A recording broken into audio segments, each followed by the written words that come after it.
E aí, investidores, hoje a gente vai falar de uma empresa do setor agro. Se tem uma coisa que nós brasileiros somos bons, é no setor agro, pessoal. E antes de começar o vídeo, eu quero pedir para você curtir, se inscrever, ativar as notificações, compartilhar, comentar, que também tudo isso ajuda o nosso canal a crescer cada vez mais. Estamos aqui sábado trazendo conteúdo para vocês. Vem comigo aqui para a tela do computador. SLC Agrícola, pessoal, é a empresa que nós vamos falar no vídeo de hoje. Pessoal, como eu disse para vocês, o setor agro, o segmento agro, ele é muito importante para o nosso país e nós não podemos deixar de lado, né, as empresas que são desse segmento e que estão listadas na Bolsa de Valores, né? Eu entendo que muitos investidores esquecem que existe esse segmento tão importante aí na nossa economia e na nossa vida.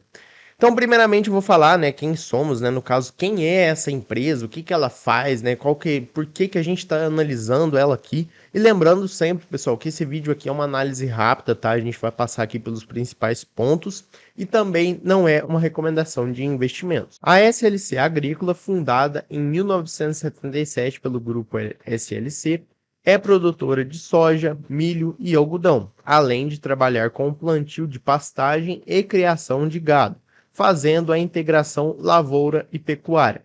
É detentora da marca SLC Sementes, que produz e comercializa sementes de soja e braquiária. Foi uma das primeiras empresas do setor a ter ações negociadas na Bolsa de Valores. Olha só que interessante, pessoal, uma curiosidade sobre a empresa, tornando-se uma referência no seu segmento. Com a matriz em Porto Alegre, a empresa possui 22 unidades de produção estrategicamente localizadas em 7 estados brasileiros, que totalizam 463 mil hectares no ano, safra 2020-2021, sendo 109 mil hectares de algodão, 235 hectares de soja, 106 de milho e 11 mil hectares de outras culturas. Muito interessante. O modelo de negócio é baseado em um sistema de produção moderno. A gente sabe aí que o agro ele precisa também se modernizar, né, pessoal? As empresas precisam aí pegar as melhores tecnologias que tem no mercado para aplicar no segmento agro, porque o agro de forma manual ele é muito difícil, então é bem interessante ver que a empresa está fazendo isso. Com alta escala, padronização das unidades de produção, tecnologia de ponta, isso aqui é muito bom, controle rigoroso dos custos e responsabilidade socioambiental. Então, muito interessante. Ao longo da sua história, para a gente finalizar aqui a história da empresa, ao longo da sua história, a SLC Agrícola desenvolveu uma sólida expertise na prospecção e aquisição de terras em novas fronteiras agrícolas. O processo de aquisição de terras com alto potencial produtivo também visa captar a valorização imobiliária que as terras agricultáveis no Brasil proporcionam em função das vantagens comparativas em relação aos principais produtores agrícolas no mundo, tais como os Estados Unidos, China, Índia e Argentina. Então esse é um resumo da SLC Agrícola.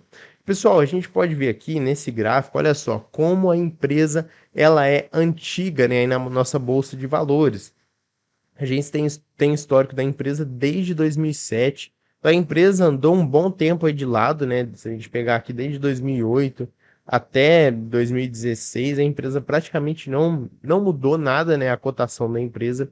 Então, é uma empresa que muitas vezes acaba sendo esquecida, né? Um segmento que acaba sendo esquecido pelos investidores, mas como eu disse, desde 2016 até hoje, né, se a gente pegar aqui, ela cresceu em mais de 600%, determinados pontos cresceu mais, cresceu menos, mas é uma empresa que vem se destacando. E é por isso que eu trouxe aqui algumas informações rápidas da empresa para você poder analisar e talvez diversificar o seu portfólio, o seu patrimônio nesse segmento. Então vamos lá, vamos ver aqui as informações do segundo trimestre de 2022. Vou baixar aqui. Algodão, pessoal, a gente pode ver aqui, ó, deixa eu só mostrar para vocês. Ela é produtora de commodities agrícolas focada em algodão, soja e milho. Então, nada mais justo, né, do que a gente ver aqui como está as produções aí de algodão, soja e milho. A gente pode ver, pessoal, que os preços, né, eles subiram, né, tiveram uma queda aqui, depois subiram bastante, agora caíram um pouco aqui em Nova York, né, na Bolsa de Nova York. A oferta e demanda mundial, a oferta estava muito interessante, né? Depois veio caindo um tempo, depois subiu mais um pouco, agora caiu. Isso tudo são movimentos de mercado, tá, pessoal? Não tem como a gente ficar falando se isso, né, deveria ser assim, não deveria. São movimentos de mercado, são ofertas e demandas, isso depende da economia mundial de forma geral. Então, assim, não tem muito o que a gente falar aqui, tá? Somente observar os dados que nós temos. Soja, pessoal, olha só, a soja também aí teve um momento de queda, né, aqui em 2017, 2018, agora até 2022 está muito bom aí o preço da soja, então eu vejo até aqui na minha região muitas pessoas estão plantando, né, deixando de plantar outras culturas para plantar soja, então isso, claro, né, que impacta diretamente na oferta e demanda, então basicamente funciona assim, né, muita gente começa a plantar, aí começa a ter muita oferta, aí a demanda cai, né, o preço cai, enfim, vai virando esse ciclo. Então, só para a gente observar essas questões. Milho também, pessoal, outra coisa, né, que tem aí se apreciado com o passar do tempo. Agora a gente pode ver em 2022 que está com um preço muito interessante. E a oferta e demanda mundial também está aí estável, né? Vamos dizer assim. Em 2022 e 2023 é a projeção, né? A gente não sabe ainda, mas provavelmente vai ficar estável nesse ponto. Perspectivas aí da safra, pessoal. A perspectiva deu uma caída, né, em função aí da vários fatores, né, como, né, a pandemia, nós estamos passando aí pela pandemia, estamos finalizando a nossa pandemia. Vários países aí com incerteza política, incerteza econômica após essa pandemia. Então teve uma queda aí na questão da perspectiva da safra para o ano que vem, né, 2022, 2023 também. Custo de produção da empresa, né? Olha só, ele teve aí uma diferença entre 2021 e 2022. Então a gente pode ver que vem se mantendo, né? O custo médio total ele vem se mantendo, mas isso faz parte, né, pessoal? O custo do agro, ele muitas vezes é complicado de você enxugar. Você precisa entender que o segmento agro ele ainda é muito complicado, né? Ele, apesar das mecanizações que a gente tem, apesar das altas tecnologias que a gente tem, ele é um segmento que muitas vezes demanda muito custo, demanda muita despesa, em função de vários fatores, né? Fatores aí climáticos, fatores econômicos, vários fatores aí que impactam o segmento agro. Destaques financeiros, pessoal, olha só, a receita líquida aí no primeiro semestre de 2022 foi de 4 bilhões, né, uma receita muito interessante, inclusive, né, eu já vou chamar a atenção de vocês para outro ponto aqui, e no segundo trimestre de 2022 foi de 1,6 bilhão, aí um crescimento aí de 33,8% em comparação com o trimestre anterior. E outra coisa, deixa eu mostrar para vocês que fica melhor nesse gráfico aqui. Deixa eu achar ele aqui. Olha só, a receita líquida da empresa, né, melhor dizendo, o lucro líquido dela, ele vem crescendo aí com o passar do tempo. Em 2022, no primeiro trimestre, ele teve um salto muito grande. Depois ele caiu um pouco, né, nesse segundo tri de 2022. Mas como a gente pode ver, pessoal, a cotação ela acompanha o lucro da empresa. Então, claramente a gente consegue ver esse padrão aqui, né? Se a gente pegar nos últimos 10 anos, vai ficar mais claro ainda. Então, olha só. A empresa ela vinha mantendo aí o lucro e a cotação também vinha se mantendo, né? Então, olha só como a cotação ela acaba acompanhando o lucro. Mas é isso que eu tenho para dizer para vocês. A empresa ela vem aumentando aí o lucro, vem aumentando a receita. É uma empresa de um segmento que muitas vezes é complicado, tá? Não vou mentir para vocês, o segmento agro, ele é um pouco complicado de você analisar, mas é um segmento que eu acho que vale a pena sim você experimentar, né? Você olhar alguma empresa e diversificar uma parte do seu portfólio na medida que você for sentindo segurança. Dívida líquida da empresa, pessoal. Vamos pegar só a última linha aqui para a gente poder resumir isso, tá? Dívida líquida ajustada em relação ao EBITDA ajustado, olha só. No quarto TRI de 2021 ao primeiro TRI de 2022, ela teve uma queda, né? Saiu aí de 1,42 vezes para 1,09 vezes. Então a dívida está diminuindo, né? Isso é interessante. Claro que eu já falei isso aqui. A empresa ela precisa ter dívida, tá, pessoal? A empresa, ela é bom ter dívida na empresa porque a empresa ela consegue se alavancar com o capital de terceiros. Claro que tudo de forma controlada, tá? E aqui no caso, em relação à dívida líquida, em relação ao EBITDA, eu vejo que a empresa está bem controlada, bem tranquila. Ed, pessoal, tem posição em Ed, tá? Não vou ficar falando muito disso aqui, isso é um assunto mais avançado, é bem mais complicado de falar, mas a empresa tem posições aí vendidas, né? Posições travadas, melhor dizendo, tanto em soja, quanto algodão, quanto em milho. Então, isso é uma coisa que você precisa analisar mais a fundo quando você for investir na empresa, mas é basicamente isso que você precisa saber. Programa de recompra de ações finalizado, olha só, 2 milhões de ações ordinárias e, além disso, um novo programa de recompra de ações aí no dia 13 de julho, aprovação do Conselho de Administração, um novo programa de recompra de ações para aquisição de 4 milhões de ações. Então, assim, pessoal, recomprar ações, né, é uma forma de remunerar os acionistas, tá? Para quem não sabe, quando a empresa recompra ações, tira ações de circulação no mercado, se torna mais escasso, né? Dizendo dessa forma para ficar mais fácil de você entender, e isso faz com que o preço da ação aumente, tá? Então é assim basicamente que funciona a recompra de ações. Isso é muito bom para o acionista, é uma forma de remunerar o acionista também. Bem interessante a empresa, né? Não é muito comum aqui no Brasil as empresas fazerem recompra de ações, pelo menos não era, né? Agora está se tornando mais. E a SLC vem fazendo isso aí com uma certa frequência. Bom, a avaliação do portfólio de terras, né? A gente pode ver que ela teve um crescimento aí de 13,5% e o CDI líquido de 7,4%. Então, olha só, as mesmas fazendas aí, portfólio desde o IPO, ela vem aumentando aí com o passar do tempo, assim como o portfólio total. Isso é muito interessante. Eu já quero puxar a atenção de vocês também aqui para o crescimento dos lucros. Deixa eu achar aqui. Tá mais para cima.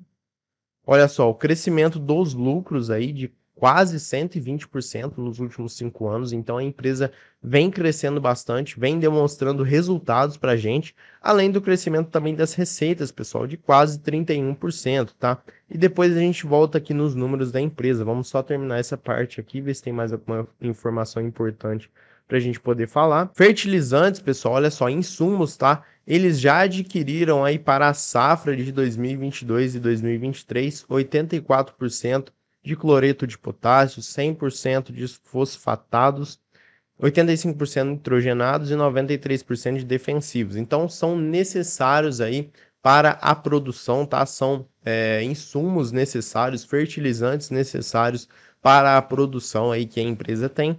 Isso é interessante, né? Ver que a empresa já adquiriu praticamente, né, quase aí 100% de tudo que ela necessita, tá? Isso é muito interessante. Bom, posição de Ed, pessoal, isso aqui não vou ficar falando muito, tá? É uma coisa mais complicada da gente analisar, de falar, de trazer de uma forma material para você. Então, sugiro aí que você baixe o relatório, estude a empresa antes de investir. Bom, aqui não tem muito mais informação para a gente falar. Aqui eu tinha trago algumas informações também que fica mais fácil da gente analisar em relação ao lucro líquido e receita líquida. A gente pode ver que ele teve uma queda aí desde o primeiro semestre de 2022, teve uma pequena queda tanto na receita quanto no lucro. A margem também caiu aí de 42% no segundo TRI de 2021 para o segundo TRI de 2022. Então ela caiu aí de 42,8 para 29,2, mas normal, tá, pessoal? A gente sabe que o agro também sofre bastante aí com os ciclos, né, de alta, de baixa das commodities, então isso faz parte.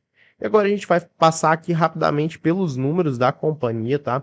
Dividend yield aí de 5%. Só lembrando, pessoal, que a companhia ela não é uma empresa ainda de dividendos, tá? Ela é uma empresa de crescimento. Claro, né, que ela já paga aí um dividendozinho, de vez em quando paga um provento, mas é uma empresa que você não deve olhar pelo dividendo, não deve analisar a empresa falando assim, ah, essa empresa paga pouco dividendo, é uma empresa ruim. Não é assim que funciona.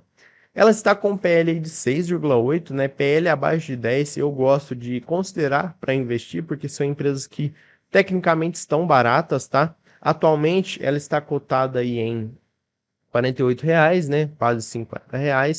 Mas é uma empresa bem interessante, tá, pessoal? Muita gente olha isso aqui, R$ 50 a ação tá cara. Não é assim que funciona, tá? Indiferente se a ação custa 50, se custa 10, se custa 5, não significa que o preço da ação diz se ela está cara ou barato. Você tem que olhar os indicadores financeiros, os indicadores aí econômicos, de valuation e tudo mais. Então ela está com um VPI de 22,79, LPA de 7,15, muito interessante, liquidez muito boa, tá, pessoal? Quase 2 aí de liquidez corrente, significa que ela tem bastante ativo circulante em relação a passivo circulante. Ela tem mais ativo circulante que passivo circulante. Isso é muito bom, torna a companhia bastante líquida. Dívida da companhia em relação ao patrimônio líquido está controladíssima, está tranquila, nada a se preocupar. Margens da companhia, que a gente pode ver a margem bruta dela 35%, margem EBIT 30% e margem líquida 17%, quase 17%. Tranquilo, tá, pessoal? Segmento agro, a gente sabe que as margens são mais apertadas, então são margens ok. ROI, retorno para o acionista, acima de 15%, eu já gosto de considerar, está em 31%, então muito interessante. E outros indicadores também que a gente já comentou aqui, indicadores de crescimento, estão ótimos, estão muito bons, receitas aí crescendo 30% nos últimos 5 anos e o lucro também crescendo aí quase 120% nos últimos 5 anos. E só para a gente finalizar, pessoal, estou aqui no site do Fundamentei. Vamos ver algumas informações mais aprofundadas sobre a empresa. Ela é do segmento de listagem aí de novo mercado, do novo mercado, então é o melhor segmento que nós temos aí na nossa bolsa de valores. É bom para o acionista, tá? Ela tem um tag along aí de 100% e um free float aí de 36%. E aqui nós temos participações, tá? SLC Participações, né? Obviamente é a maior participação aí, 47,09%, e tem outras participações menores aí também. Mas é uma empresa bem interessante, pessoal. Olha só, ela foi listada aí há 15 anos, tem um market cap de 10 bilhões, né? Um valor de mercado aí de 10 bilhões, então uma empresa interessante, não é uma empresa muito grande, mas é uma empresa que vale a pena sim você analisar. Ela não representa um percentual tão grande do Ibovespa, justamente porque ela não é uma empresa tão grande, mas é uma empresa que vale sim a pena você analisar, tá? É uma empresa que eu digo que é de um setor que eu gosto bastante, é de um setor, de um segmento aí que eu acho que tem muito a contribuir com o país e essas empresas precisam da nossa atenção. Mas sobre a SLC Agrícola é isso, pessoal. Espero que vocês tenham gostado do vídeo. Sugiro sim você analisar essa empresa, outras empresas também desse setor. São empresas mais difíceis de você analisar, existe muito descasamento de informação muitas vezes.